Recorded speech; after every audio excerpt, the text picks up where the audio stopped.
Sejumlah keterangan berbeda disampaikan kuasa hukum Ferdy Sambo dari perintah hanya menghajar bukan menembak hingga pihak kuasa hukum Sambo meminta Eliezer untuk tidak berbohong karena Eliezer seorang justice collaborator. Nah, untuk membahasnya kami hadirkan perbincangannya dengan sejumlah narasumber yang sudah tersambung melalui daring. Ada kuasa hukum dari Brigadir atau keluarga Brigadir Yosua, Bang Martin Lukas Simanjuntak. Ada kuasa hukum dari Barada Eliezer, Mas Roni Talapesi, dan juga mantan Hakim Agung Gayus Lumbun. Selamat pagi Prof. Gayus, Mas Selamat Roni, dan pagi. juga Bang Martin. Selamat pagi. Terima kasih sudah bersama kami. Kami juga sebenarnya sudah mencoba untuk menghubungi tim kuasa hukum dari Ferdy Sambo, namun hingga kini masih belum mendapatkan respon sehingga tidak bisa kami hadirkan dalam perbincangan kita pagi hari ini. Saya ingin pertama ke Mas Roni terlebih dahulu menanggapi apa yang sudah dinyatakan oleh kuasa hukum Ferdy Sambo menurut pengakuan dari Ferdy Sambo. Tentu pengakuan ini menyulitkan posisi Baradae. Mas Roni, bagaimana Anda menanggapi bagaimana perintah ini akhirnya membuat seolah bahwa Baradae yang berinisiatif untuk menembak, padahal perintahnya menghajar. Mas Roni. Ya Pak Timothy, ini buat kami udah nggak kaget ya, karena di rekonstruksi yang kemarin saja memang kita sudah lihat ya, bahwa saudara FS itu tidak mengakui ya adegan-adegan yang ada di rekonstruksi yang kemarin. Catatan saya kemarin ada sekitar 38 adegan rekonstruksi yang dibantah sama saudara FS. Nah, kalau kita kembali lagi flashback melihat kasus ini, bahwa saudara Baradae ini adalah saksi pelaku yang membuka terang kasus ini. Kalau tersangka yang lainnya berusaha menutupi, tetapi ketika keterangan dari saudara Richard Eliezer ini berubah, maka terbukalah kasus ini. Ini yang perlu kita flashback lagi ya, supaya publik kembali lagi mengingat ya, bahwa yang membuka terang kasus ini adalah Richard Eliezer. Kemudian BAP yang lainnya ikut mengikuti itu dengan alat bukti yang lainnya mengikuti. Kalau saya kita kembali lagi ke flashback terus kemudian BAP yang saya baca untuk tersangka yang lainnya. Ini ada 3 catatan yang kemarin kami lihat dari pernyataan dari pengacara dari Pak Febri ya, Mas Febri. Itu catatan pertama adalah terkait dengan perintah, perlu saya sampaikan kepada publik bahwa perintah yang disampaikan kepada klien saya bukanlah hajar, tetapi perintah menembak. Itu catatan pertama. Jadi kata-kata detailnya begitu ya, memang detailnya Baradae mengaku perintahnya adalah menembak, tidak ada kata menghajar. Tidak ada, Pak Timothy, yang disampaikan ya. Yang kedua, bahwa keterbukaan klien saya itu adalah kerja dari tim sus, penyidik ya. Nah, bukan karena ajakan dari saudara FS untuk terbuka. Itu catatan kita kedua. Yang ketiga, mengenai status GC ini, saya pikir bahwa LPSK adalah lembaga negara yang berkompeten menilai bahwa saksi siapa yang berkata jujur, saksi siapa yang tidak berkata jujur. Nah, dalam proses pendampingan LPSK, mereka kan melakukan evaluasi, mereka mempunyai metode.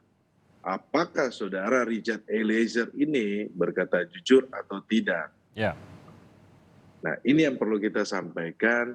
Jadi kalau kita flashback lagi di kasus ini, mungkin publik akan tahu bahwa siapa sebenarnya yang jujur, siapa sebenarnya yang tidak jujur. Seperti itu Pak Timothy. Baik, jadi begini, dengan adanya statement yang kemarin yang disampaikan oleh pihak sebelah sana, bahwa kita memang sudah tidak kaget karena dari rekonstruksi saya sudah dibantah. Tetapi perlu kita sampaikan, minta dukungan dari publik bahwa Richard Eliezer tidak akan berubah BAP-nya dan tetap akan konsisten. Nanti kita cocokkan dengan alat bukti yang lainnya. Jadi jangan dikecoh lagi, jangan membuat opini yang ini, tetapi ayo kita ke persidangan dan kita buktikan. Terkait dengan pernyataan tersebut, benar atau tidak benarnya tentu ini harus dinilai khususnya oleh hakim nanti. Tapi tidakkah Anda khawatir bahwa kalau memang saksi yang lainnya yang sampai saat ini kan belum ada JC lainnya begitu, Mas Roni, mengikuti apa yang Anda sebut sebagai skenario ini, sehingga ini pun akan mempengaruhi penilaian dari hakim. Apakah kata-kata itu benar atau tidak? Saya pikir Mas Timothy nanti kita persesuaian saksi dengan alat bukti yang lainnya ya. Tapi saya lihat bahwa saya yakin bahwa jaksa juga pun melihat kasus ini bukan hanya sebagai pernyataan sepotong-sepotong saja ya, kemudian hanya berpatokan kepada keterangan terdakwa saja, karena kalau keterangan terdakwa atau saksinya yang berkata berbeda, bahwa nanti hakim akan mencatat, hakim punya penilaian sendiri. Itu pertama. Yang kedua, bahwa ayo kita semuanya ikut mengawasi proses ini ya. Bahwa penegakan hukum ini harus terbuka, penegakan hukum ini harus mewakili rasa keadilan dari keluarga korban, kemudian masyarakat, kemudian lembaga negara yang sudah sejauh ini bekerja mengawasi kasus ini, jangan sampai tercederai oleh oknum-oknum yang coba untuk mengganggu proses penegakan hukum ini. Nah, terkait dengan persidangan nantinya, kami pun juga mempunyai strategi-strategi, Bang Timothy. Jadi tidak hanya seperti, saya kan sudah baca berkas semuanya kan, tetapi terlalu inilah. Coba kalau kita membalikan posisi bahwa FS adalah Richard Eliezer dan Richard Eliezer ada FS. Ketika menerima perintah itu seperti apa? Coba kita membalikan situasi gitu. Janganlah orang kecil seperti ini, orang yang tidak mampu, saksi yang paling lemah, terus kalian membuat bahwa semua kesalahan harus ditimpakan kepada dia. Dia tidak punya dasar dia tidak punya niat. Ingat ya, bahwa dia dengan almarhum itu adalah teman yang tidak punya masalah gitu kan. Mereka 1 bulan ini satu kamar tidur. Jadi tidak ada masalah. Terus alasan apa? Emang mau nembak itu cuma karena iseng-iseng. Nah, ini Pak Timothy, ya itu saya sampaikan bahwa kita nanti juga pun akan siapkan pembelaan kami nanti di persidangan. Seperti itu. Tidak ada motivasinya juga ya, tadi Anda sebutkan mengapa sampai memutuskan sesuatu yang di luar perintah Sambo, catatannya. Nah, saya ke Prof. Gayus. Kalau satu sisi kita lihat pernyataan bahwa perintahnya adalah menghajar bukan menembak, ini bisa berdampak besar dalam arti melepaskan, dan ini pemahaman awamnya ya Prof ya, melepaskan ada niatan untuk membunuh itu. Sedangkan ini kan yang dituntut adalah niatan untuk berperencanaan untuk membunuh bahkan gitu. Tapi di sisi lain kita lihat ini kan bukan bukti yang sangat kuat, ini hanyalah pernyataan, dan bahwa adanya pernyataan yang mungkin saja mencoba menyelamatkan diri dari tersangka dalam kasus apapun, ya ini sudah diekspektasi lah pasti oleh hakim gitu. Nah, nilainya ini seperti apa kalau begitu, Prof. Gayus? Karena kalau memang dipercaya maka akan mengubah kasus ini, tapi kalau tidak dipercaya ya kasus ini akan berjalan sesuai dengan apa yang saat ini berlangsung, Prof. Ya tentu nanti ya bahwa semua yang disampaikan di pengadilan ya, di sidang pengadilan itu merupakan keterangan yang sah. Ya. Untuk hakim bisa memutuskan atau hakim bisa melakukan penilaian tadi. Nah, kalau kita kembali kepada keterangan saksi maupun terdakwa, itu secara spesifik ditentukan di pasal 183 KUHP, yaitu menyebutkan bahwa keterangan terdakwa baru menjadi alat bukti apabila dibarengi dengan satu alat bukti yang lain. Artinya tidak berdiri sendiri untuk terdakwa. Ya, tentu yang lain juga akan disandingkan, tetapi secara spesifik pasal 183 itu menyebutkan bahwa keterangan terdakwa berlaku sebagai alat bukti kalau dibarengi dengan satu alat bukti yang lain. Keterangan saksi lain apakah dihitung juga sebagai alat bukti yang bisa menguatkan itu, Prof? Tentu, tapi ini diatur secara spesifik dalam satu pasal. Artinya negara melalui undang-undang telah menentukan seperti itu. Harus dibarengi bunyi lengkapnya, dibarengi dengan satu alat bukti yang lain. Itu ketentuan khusus. Nah, di sini tentu membangun apa yang disebut keyakinan hakim, yang diyakini oleh hakim. Hakim itu bisa diyakini apabila ada logika. Silogisme itu ditentukan secara mutlak untuk seorang hakim. Apa silogisme atau logika yang digunakan dalam konteks keterangan ini?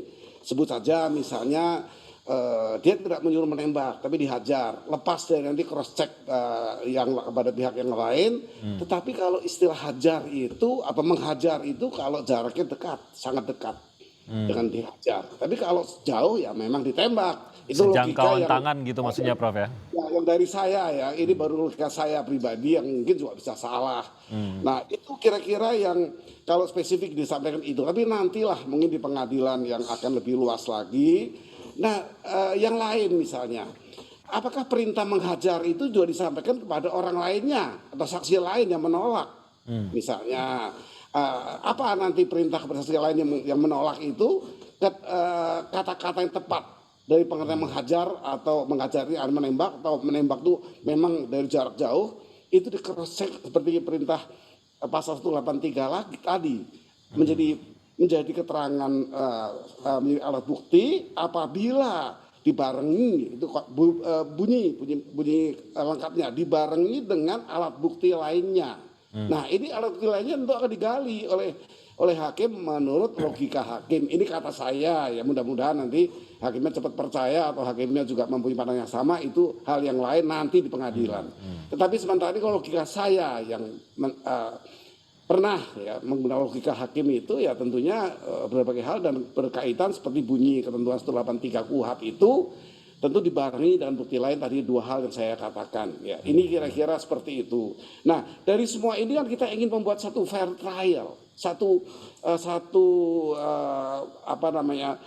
peradilan yang adil, satu peradilan yang adil, yang betul-betul adil untuk semua pihak, baik untuk terdakwa juga untuk korban dan keluarganya kalau ini sampai korbannya meninggal.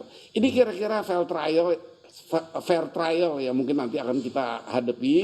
Hakim harus adil, kemudian semua saksi juga harus menyatakan dengan baik, terutama saksi mahkota, saksi GC ya, yang harus spesifik adil, karena kalau tidak adil hakim bisa menolak itu saksi itu. Dan ini semua bagian-bagian nanti di pengadilan. Oke, ini kan ada berbagai pernyataan nih, Prof. Kita tidak tahu siapa yang berbohong. Adakah cara yang benar-benar atau mungkin tanpa mengumbar detail begitu, tapi apakah memang hakim pasti akan bisa menilai siapa yang berbohong dan siapa yang berkata jujur? Apa biasanya yang akan menjadi patokan hal tersebut? Karena ini tampak ya perdebatan mulut saja, dua orang yang menyatakan sesuatu yang sangat-sangat bertolak belakang. Tadi saya katakan bahwa logika hakim itu menjadi bagian dari hakim itu yakin ya. Itu hal yang utama. Selalu logika hakim ya memang ini yang benar atau itu yang benar. Tetapi secara undang-undang kan saya sebutkan harus dibarengi dengan bukti yang lain atau saksi yang lain ya. Itu semua saksi pun alat bukti, keterangan-keterangan yang mempunyai keterkaitan yang relevan. Misalnya tadi saya kemukakan, pernahkah memerintah orang lain dengan menghajar atau menembak untuk membunuh? Nah ini kira-kira akan dipakai, kan itu banyak sekali di publik, tapi nanti kita dengar di pengadilan apakah betul ada saksi yang juga disuruh tapi menolak. Nah apa isi suruhnya itu? Menyuruh menembak atau menyuruh mematikan yang penting, atau dengan memukul dengan apakah, itu semua menjadi bagian dari nanti akan terungkap di persidangan. Jadi tentu ada ketentuan formel, material, kemudian logika. Oke, saya ke Bang Martin.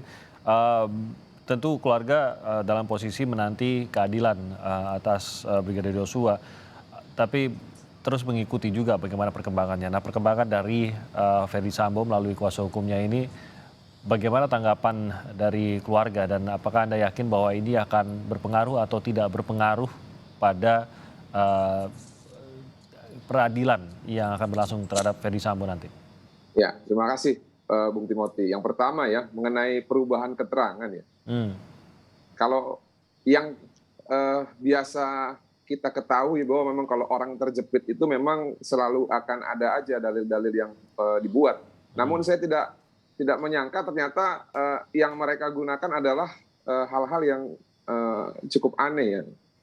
Karena memang sangat janggal sekali. Lalu yang berikutnya, mengenai tadi tembak dan hajar ya. Saya mungkin pertajam apa yang disampaikan oleh Prof. Gayus. Jadi kalau apa yang disebut dengan alat bukti itu ya, khususnya saksi itu kan unus testis, nulus testis.